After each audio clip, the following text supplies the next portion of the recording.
అంటే ఎంత దోపిడీ చూడండి. 66 ఏళ్ళు హాస్పిటల్ ఇచ్చేస్తాడు, 66 ఏళ్ళు కాలేజీలు ఇచ్చేస్తాడంట.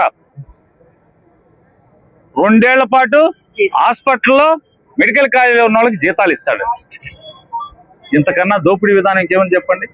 ఏంటయ్యా అంటే ప్రభుత్వానికి ఏంటయ్యా అంటే ఎకరానికి రూపాయి లీజ్ అండి. సంవత్సరానికి ఎకరానికి రూపాయి లీజుతో ఈ హాస్పిటల్ని మెడికల్ కాలేజీలని ధారాతత్వం చేసేటువంటి కార్యక్రమాన్ని కనీసం నువ్వు కొత్తగా పెట్టలేకపోయావు.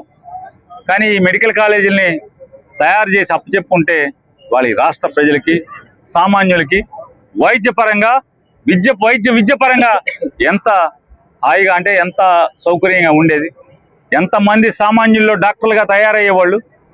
అది మానేసి ఎన్నికల ముందేమో జగన్మోహన్ రెడ్డి గారు దాంట్లో 60 సీట్లు 12 లక్షలకి 20 లక్షలకు కొన్ని సీట్లు ఇస్తున్నాడు, నేను వచ్చి ఈ మొత్తం రద్దు చేస్తున్నాడు. జగన్ ఎందుకు ఇచ్చాడు? ఆ కాలేజీకి ప్రతి సంవత్సరం అయ్యేటువంటి మెయింటెనెన్స్ మొత్తం ప్రభుత్వానికి బాధ్యత లేకుండా, ప్రభుత్వం మీద భారం కాకుండా సెల్ఫ్ సస్టైన్ అవటానికి ఆ కాలేజీని ఆ రకంగా ఆయన చేస్తే ఆ జీవోని రద్దు చేస్తా అన్నటువంటి నారా లోకేష్ నాయుడు ఇవాళ ఏం చిలక పలుకులు పడుగుతున్నాడు.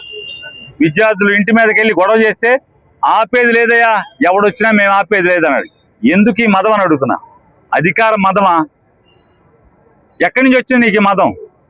ఈ మాటలు మాట్లాడేట. ఎన్నికల ముందేమో జగన్ ఇచ్చిన 60 సీట్లు 12 లక్షలు 20 లక్షలకు కూడా ఉన్న సీట్లను రద్దు చేస్తానన్నాడు.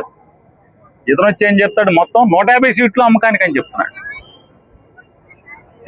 సిగ్గు ఎగ్గు నీతి కానీ కనీసం అంతరాత్మ కానీ లేకుండా డబ్బు డబ్బు డబ్బు ఎంతసేపు డబ్బు మూటలు కట్టి దుబాయ్కో యూరోప్కో అమెరికాకో పట్టుకెళ్ళి దాచుకునేటువంటి తప్పుడు రోగం తండ్రి కొడుకులకి రావటం అనేది మనందరి దురదృష్టం.